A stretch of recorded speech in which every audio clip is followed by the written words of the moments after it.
नमस्कार मित्रों, स्वागत है आप सभी का हिंदी गुजराती ऐसे में। आज हम लिखेंगे परीक्षा की तैयारी पर हिंदी निबंध। तो चलिए लिखते हैं। परीक्षा शब्द दो शब्दों से मिलकर बना है, पर प्लस इच्छा, अर्थात जो दूसरों की इच्छा पर निर्भर हो।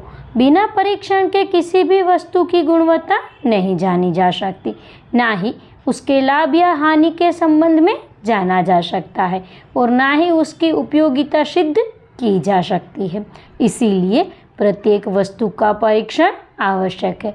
ठीक उसी प्रकार प्रत्येक प्रकार की शिक्षा के लिए भी परीक्षा आवश्यक है। परीक्षा के बिना शिक्षा का मूल्य नहीं किया जा सकता और ना ही स्तर ज्ञात किया जा सकता है। परीक्षा से विद्यार्थी सदैव भयभीत रहते हैं, उसे कठिन मानकर चिंतित रहते हैं।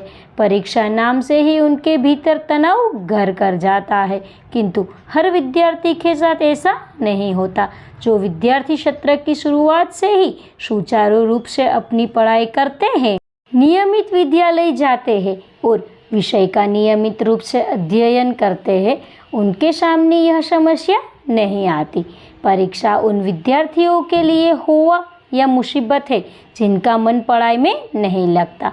आंखें तो किताब पर टिकी होती है और मन कहीं और भटकता रहता है। ना ही नियमित रूप से विद्यालय जाते हैं और ना ही पुस्तकों को घर में छूने की तकलीफ उठाते हैं। ऐसे विद्यार्थी की परीक्षा की तैयारी किस प्रकार से होगी? परीक्षा की तैयारी तो नए सत्र से ही योजना बनाकर शुरू करनी चाहिए। हर विश्वविद्यालय या बोर्ड प्रत्येक कक्षा के स्तर के अनुसार पाठ्यक्रम बनाता है, जिसे आधार बनाकर ही मान शिक्षक विद्यार्थियों की तैयारी करवाते हैं।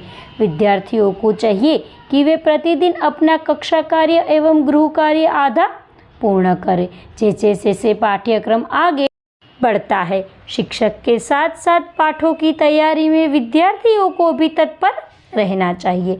इसके लिए आवश्यक है कि विद्यार्थी कक्षा में पाठ को ध्यानपूर्वक सुने, घर पर इसका अध्ययन करके स्मरण करे और पुराने पाठ को दोहराए।